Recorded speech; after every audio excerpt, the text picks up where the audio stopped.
नमस्कार, आपका मेरे चैनल में स्वागत है। आज मैं आपको कार्तिक स्नान की कहानी सुनाने जा रही हूँ। अगर आपको ये कहानी पसंद आए तो कमेंट बॉक्स में कार्तिक देवता की जय अवश्य लिखिए। साथ ही अगर आपने अभी तक मेरे चैनल को सब्सक्राइब नहीं किया तो सब्सक्राइब कर लीजिए और बेल आइकन पर क्लिक जरूर कीजिए, जिससे हमारे वीडियो के नोटिफिकेशन आपको मिलते रहें। एक बूढ़ी माई थी जो चतुर्मास में पुष्कर स्नान किया करती थी। उनके एक बेटा और बहू भी थे। सास ने बहू से फलाहार बनाने के लिए कहा तो बहू ने फलाहार नहीं बनाया और खाली टिफिन अपनी सास को दे दिया। बेटा अपनी मां को पहुंचाने के लिए पुष्कर गया। रास्ते में बेटा मां से बोला, मां फलाहार कर लो।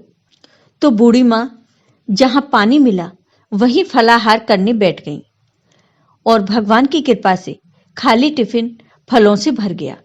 मां ने फलाहार कर लिया। पुष्कर में मां के रहने के लिए एक झोंपड़ी बनाकर बेटा घर वापस आ गया। रात्रि में श्रावण मास बूढ़ी माई के पास आया और बोला, बूढ़ी माई दरवाजा खोल। तब बूढ़ी माई ने पूछा, आप कौन हैं? मैं श्रावण मास हूं। बूढ़ी माई ने तुरंत दरवाजा खोल दिया।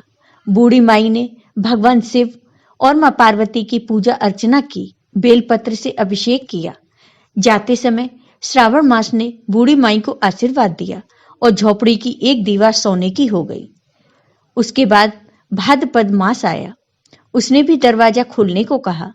बूढ़ी माई ने दरवाजा खोला। सत्तू बनाकर कजरी तीज मनाई। भाद्रपद मास ने बूढ़ी माई को आशीर्वाद दिया और झोपड़ी की दूसरी दीवार भी सोने की हो गई। फिर अश्विन मास आया और उसने भी दरवाजा खोलने को कहा। बूढ़ी माई ने दरवाजा खोला। पितरों का तर्पण कर ब्राह्मणों को भोजन कराकर श्राद्ध किया। नवरात्रि में मां दुर्गा को अखंड ज्योति जलाकर प्रसन्न किया। सत्य की विजय दिवस के रूप में बुराई का अंत की खुशी में दशहरा मनाया। अश्विन मास ने जाते समय प्रसन्न होकर तीसरी दीवार भी बहुमूल्य रत्नों से जड़ित कर दी और बूढ़ी माई को सदैव प्रसन्न रहने का आशीर्वाद दिया। इन सब के बाद कार्तिक मास आया। उसने भी दरवाजा खोलने को कहा। तब बूढ़ी माई ने दरवाजा खोला। अति प्रसन्न मन से कार्तिक स्नान किया। दीपदान कर दीपावली, गोवर्धन पूजा, भैया दूज, गोपाष्टमी, आंवला नवमी मनाई। कार्तिक मास ने जाते समय आशीर्वाद दिया और झोंपड़ी के स्थान पर महल बन गया।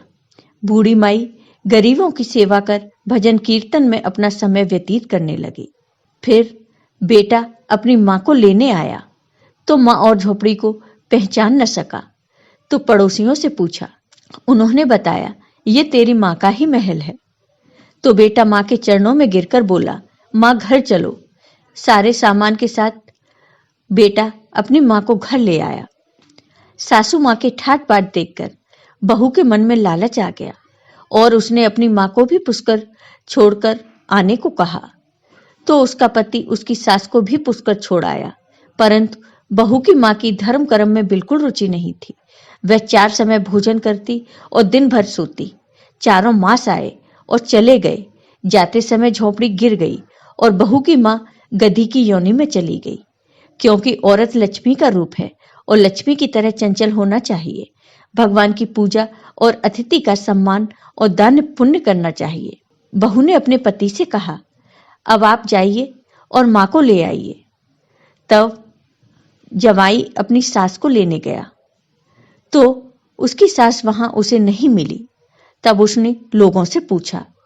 तब लोगों ने पूछने पर बताया कि तेरी सास धर्म कर्म कुछ नहीं करती थी, बस खाती थी और सोती थी, जिससे वह गधी योनि में चली गई। फिर वह अपनी सास को, जो गधी बनी हुई थी, उसे घर ले आया। उसकी पत्नी ने पूछा, मेरी मां कहाँ है? तब उसके पति ने कहा, तेरे लालच की वजह से तेरी मां गधी योनि में आ गई है।